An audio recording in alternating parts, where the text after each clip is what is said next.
بچوں کی تعریف کرنے کے لیے کاموں کے مکمل ہونے کا انتظار نہ کریں. ہوتا ہے نا بعض دفعہ ایسا کہ یہ جب کوئی کام مکمل کر لے گا تو پھر میں اس کی تعریف کروں گا. ان کی تعریف کرنے کے لیے کاموں کے مکمل ہونے کا انتظار نہ کریں. اس کام کے چھوٹے چھوٹے لیولز پر تعریف کرتے رہیں, ہر قدم پر تعریف کرتے رہیں. جیسے کہ اس کی ایگزامپل میں آپ کو دیتا ہوں. مثال کے طور پر ایک بچہ ابھی چلنا شروع ہونا تھا مگر وہ کھڑا ہوا اور گر گیا, تو آپ اس کے کھڑا ہونے پہ بھی کہیں واو گڈ, آپ نے بہت اچھا کیا, ہمیں بڑی خوشی ہوئی ہے. تو اس سے کیا ہوگا, اس کو کیا میسج جائے گا کہ یہ میں نے کوئی اچھا کام کیا, وہ دوبارہ کھڑے ہونے کی کوشش کرے گا.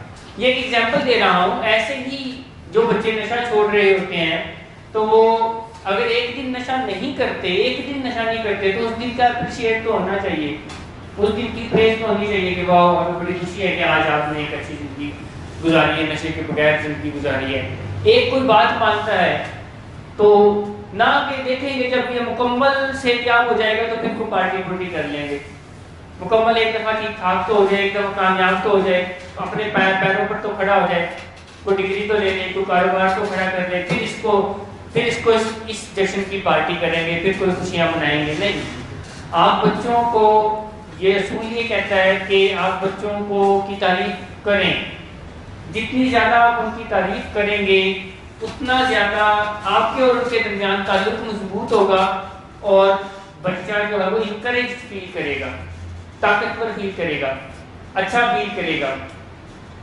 نہ کہ آپ کہیں کہ جب یہ پاس ہو کر رزلٹ کارڈ لے کر آئے گا, ٹرافی لے کر آئے گا, تو پھر میں اس کو گلے سے بھی لگاؤں گا, پھر میں اس کی تعریف بھی کروں گا.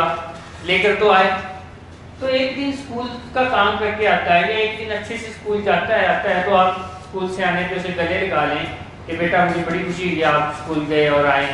یا وہ اپنا ہوم ورک کرتا ہے یا کوئی بھی ٹاسک پورا کرتا ہے, تو اسے یعنی یہ پوائنٹ کہہ رہے ہیں کہ کوئی پروجیکٹ مکمل ہونے کا انتظار نہ کریں.